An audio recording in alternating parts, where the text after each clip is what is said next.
रिया और रितु काफी अच्छे दोस्त थे। दोनों की आपस में खूब बनती। दोनों एक ही ऑफिस में काम किया करती थी। रिया रितु को अच्छा दोस्त मानती, लेकिन रितु। अरे रिया, तुम लोगों का अपना मकान नहीं है, क्यों नहीं तुम और नरेंद्र भी हमारी कॉलोनी में ही मकान ले लो। हाँ यार, आइडिया तो अच्छा है, लेकिन इतने पैसे आएंगे कहाँ से? अरे, हमारे होते हुए तुम्हें घबराने की जरूरत नहीं है। रुको, मैं अपने दूर के एक भाई से बात करती हूँ। उसका यही काम है, लोगों को घर दिलाना। थोड़ा सा कमीशन लेता है, लेकिन मार्केट के रेट से कम दामों में घर भी दिला देता है। अरे वाह, तुम अपने भाई से बात करो, मैं नरेंद्र से बात करती हूँ। रितु रिया के जाने के बाद अपने भाई को फोन करती है। अरे भाई, कोई मकान बिक रहा हो तो बताओ, मेरी एक सहेली को चाहिए। अरे है ना, पूरे 40 लाख का है।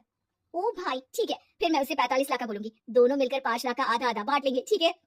रितु रिया को मकान दिला देती है, लेकिन एक दिन उसका नया मकान देखने नरेंद्र की बहन आती है। अरे भैया, मकान तो अच्छा है, कितने का लिया? तुम्हारी भाभी की सहेली ने दिलवाया है, बड़ा ही ठीक रेट में मिल गया नीरू, सिर्फ 45 लाख का। तभी नीरू का पति बोलता है, नरेंद्र, ये तो बहुत महंगा है, मेरे दोस्त ने भी यही मकान सिर्फ 38 लाख में लिया है, चलो मैं तुम्हें उनके घर ले चलता हूँ। दोनों नरेंद्र की जीजाजी के दोस्त के घर जाते हैं, जहाँ उन्हें रितु का भाई मिल जाता है। क्या बात है, आपने हमें धोखे से महंगा मकान बेचा है, पता है कितनी मेहनत की कमाई का पैसा है। अब ये तो आप उन मैडम से पूछे जिन्होंने आपको ये मकान दिलाया है, उनके कहने पर ही मैंने ये रेट लगाया था। अब नरेंद्र को रिया पर गुस्सा आ जाता है। वो रिया को कहता है, रिया, तुम्हारी सहेली रितु तो एक नंबर की चालबाज और धोखेबाज निकली, मैंने उसके कहने पर इस मकान के 7 लाख ज्यादा खर्च किया है। रिया को भी नरेंद्र की बात सही लगती है, वो चुप हो जाती है। अगले दिन रितु रिया से मिलती है। रितु, मुझे तुझसे ये उम्मीद नहीं थी, तुमने 38 लाख का मकान 45 लाख में हमें बिकवा दिया। रितु अपनी पोल खुलती देख जोर जोर से रोने लगती है। अरे मैंने क्या बुरा कर दिया, तेरा भला ही तो सोचा था। अरे तुझे उस प्रॉपर्टी डीलर की बात पर भरोसा है, लेकिन अपनी सहेली पर नहीं। रिया को रितु के आंसू सच्चे लगते हैं और वो उसे शांत करती है। अरे अच्छा, शांत हो जा, चुप हो जा। सॉरी, हम लोगों की ही गलती है, हमें मार्केट में पहले रेट पता कर लेना चाहिए था। चल सॉरी। अब रितु आए दिन लोगों से रिया की पीठ पीछे बुराई किया करती थी। रितु अपनी ही दूसरी ऑफिस के सहयोगी से कहती है, अरे ये रिया भले ही मेरी अच्छी दोस्त हो, लेकिन एक नंबर की कंजूस है ही, कभी कुछ खाने जाओ तो पैसा मुझे ही भरना पड़ता है।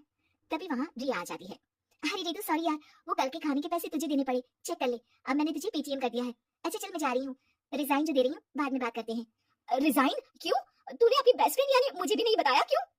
अरे नहीं यार, ऑल सडन प्लान बना। दरअसल ये नया घर का ईएमआई निकालनी काफी मुश्किल हो रही है, तो सोचा घर पर ही कोई बिजनेस कर लूं। अब इतनी थोड़ी सी कमाई में हो नहीं पा रहा है ना। अच्छा अच्छा, क्या बिजनेस करेगी?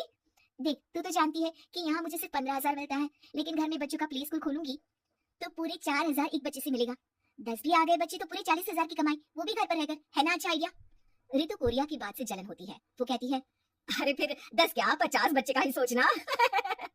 अरे कहाँ यार, घर में इतनी जगह कहाँ। सुन ना, एक काम करते हैं, हम मिलजुल कर किराए का मकान लेकर उसे सजाते हैं, फिर ज्यादा कमरे होंगे तो ज्यादा बच्चे आ सकेंगे ना। हाँ, लेकिन मैं एक बार नरेंद्र से पूछ लेती हूँ। रिया नरेंद्र को सारी बात बताती है। देख लो रिया, मुझे तुम्हारी इस सहेली में जरा सा भी विश्वास नहीं है। अरे नहीं नहीं, वो ऐसी नहीं है, मिलकर काम करेंगे, जो पैसे आएंगे आधे आधे बांट लेंगे, इसमें बुरा क्या है, काम भी अच्छा होगा। फिर क्या था, दोनों मिलकर काम शुरू करते हैं। पूरा कमरा बच्चों के हिसाब से सजा दिया जाता है, टीवी, फ्रिज, बेड और न जाने क्या क्या। तेरे और मेरे मिलाकर 2 लाख का खर्च हो गया। अरे कोई बात नहीं, पैसे कमाने के लिए इन्वेस्टमेंट तो करनी पड़ती है। अब इतनी बड़ी रकम है, अच्छा है कि दोनों ने मिलकर कर ली, वरना एक के बस की तो बात नहीं है। हाँ लेकिन अब मैं ना एक बात बोलना चाहती हूँ। देखो, पिछले 2 महीनों से जब से ये काम चल रहा है, सारी मेहनत मेरी ही है, मैं ही सारा सारा दिन यहाँ का काम देखती हूँ, तो अब मैं तुम्हारे साथ ये काम नहीं करूंगी, अकेले मैं ये स्कूल चलाऊंगी। अरे ऐसे मत बोलो रितु, मैंने नौकरी भी छोड़ दी, थोड़ी बहुत सेविंग्स थी वो भी मैंने स्कूल को बनाने में लगा दी।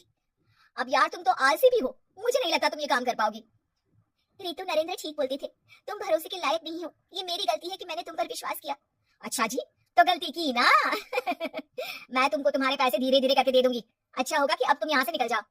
बेचारी रिया सर झुकाकर घर वापस आ जाती है। नरेंद्र, वही हुआ जिसका डर था, रितु ने मुझे पार्टनरशिप से हटा दिया। मैं ये बात जानता था रिया, लेकिन मैंने तुम्हें इसलिए फोर्स नहीं किया क्योंकि जब तक तुम खुद धोखा नहीं खाती तुम्हें अकल नहीं आती।